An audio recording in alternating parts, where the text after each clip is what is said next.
നിൽക്കൂ. ഒരു 5 നിമിഷം പോലും എനിക്ക് തരാൻ നിനക്ക് സമയമില്ലാതായോ? എന്താണ് നിനക്ക് പറ്റിയത്? എന്തിനാണ് നീ ഇത്രയും വിഷമിച്ചിരിക്കുന്നത്? ജീവിതത്തിലെ പ്രശ്നങ്ങളൊന്നും മാറിയില്ലെന്ന് കരുതിയോ? വിളിക്കുന്ന ദൈവങ്ങൾ കേൾക്കുന്നില്ല എന്ന പരാതിയിലാണോ നീ? കുഞ്ഞേ, വിഷമിക്കുന്നത് നിർത്തൂ. ജീവിതമെന്നാൽ സന്തോഷവും വിഷമവും നിറഞ്ഞതാണ്. നീ തളരുമ്പോൾ എഴുന്നേറ്റ് നിൽക്കുക.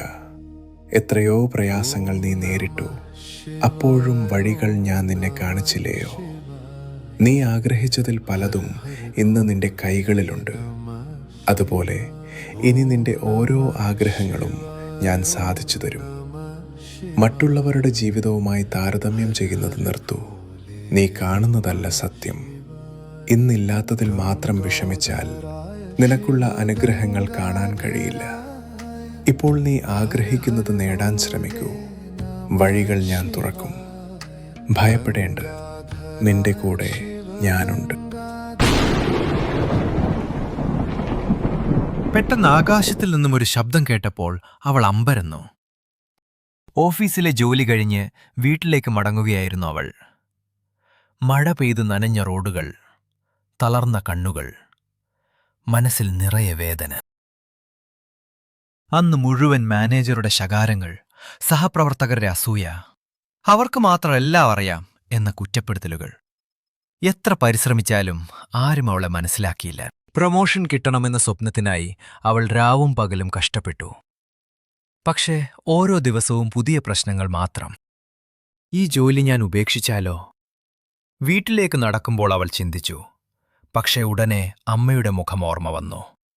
ദാരിദ്ര്യത്തിൽ കഴിയുന്ന കുടുംബം, അവളെ മാത്രം ആശ്രയിച്ച ജീവിതങ്ങൾ. അവൾ നിശബ്ദമായി ആകാശത്തേക്ക് നോക്കി.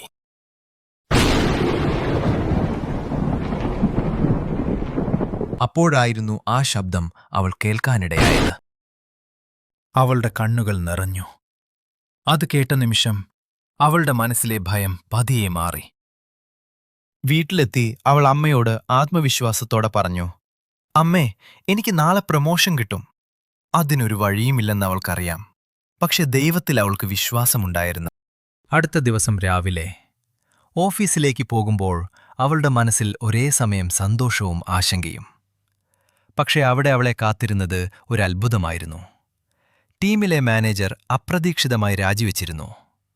ആ സ്ഥാനത്തേക്ക് കമ്പനി തിരഞ്ഞെടുത്തത് അവളെയായിരുന്നു. അവളുടെ സന്തോഷം അത്രയും വലുതായിരുന്നു. അവൾ ശിവഭഗവാനോട് നന്ദി പറഞ്ഞു. നിങ്ങളുടെ ജീവിതത്തിലും നടക്കാൻ ആഗ്രഹിക്കുന്ന കാര്യങ്ങൾ കമന്റ് ചെയ്യൂ. കൂടാതെ നിങ്ങളൊരു ശിവഭക്തനാണെങ്കിൽ ഈ വീഡിയോ ലൈക്കും സബ്സ്ക്രൈബും ചെയ്യുക.